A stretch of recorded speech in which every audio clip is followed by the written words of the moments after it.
Heard from that hero florist shop worker who spotted the suspect, and Debbie Dills joins us live right now from Shelby, North Carolina, along with Police Chief of Shelby, Jeffrey Ledford. Thank you both for being with us this morning. And Debbie, let me start with you. Thank goodness that you saw something and you acted upon it. Just take us back to yesterday, what you saw. I was just on my way to work and had been watching a lot of the news coverage, started the night before, and had been really thinking and praying about the people there and how horrific what happened to them was. And I just can't imagine.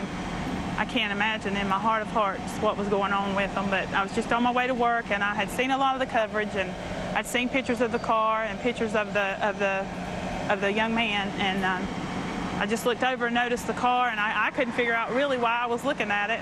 And then I realized I seen the car, I seen the South Carolina state, the license plate on the car, and then I seen the haircut, the things that, you know, the news was telling us to look for or to look at. And then I didn't want to believe it was him, but turned out it was him. And you followed him for more than 30 miles. What were you doing when were you concerned that he might notice that you were following him? I didn't follow him directly. I got off of the entrance and come back to, well, I started back to the floral shop, and I called my boss, who he's the one, Todd, the owner here, is the one who guided me through, and he called the police and stayed on the phone for a while. I got back out onto the bypass to follow him to see if I could get his tag number and everything. Oh my goodness. And Chief Ledford, when your office received the call, what did you all do? Well, once the call came in and she told us where she was in the city, then we were able to get our cars over to her. Of course, at that point, they fall in behind them, identify the car, make sure they get the right one, and that's when they did their stop. And did the officers say how the suspect, how he reacted, if he said anything? It was very cooperative. The entire stop, no problems, no issues. He went peacefully, so we had no problem with that part at all. Chief Ledford, many people were touched that before you addressed the media there, that you called for church leaders to come, that you called for other community leaders to be there. Why was that important to you, sir? We did that after this got started.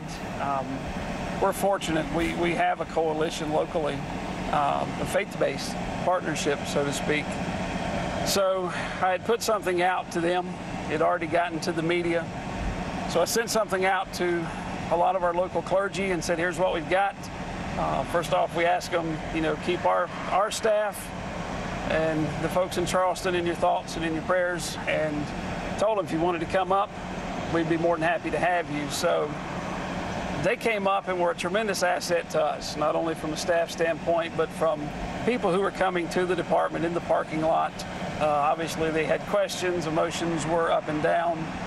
So just having the whole community there along with us was important, and it turned out to be a big payoff. It was very powerful, Chief. It really was. So, Chief Ledford, thank you. And Debbie, bless your heart. I mean, this is the person everyone was looking for. We were always just told as citizens, if you see something, do something, and you did just that. Many were fearful of what he could possibly do next. So I know that was of concern to you as well. So, Debbie, thank you.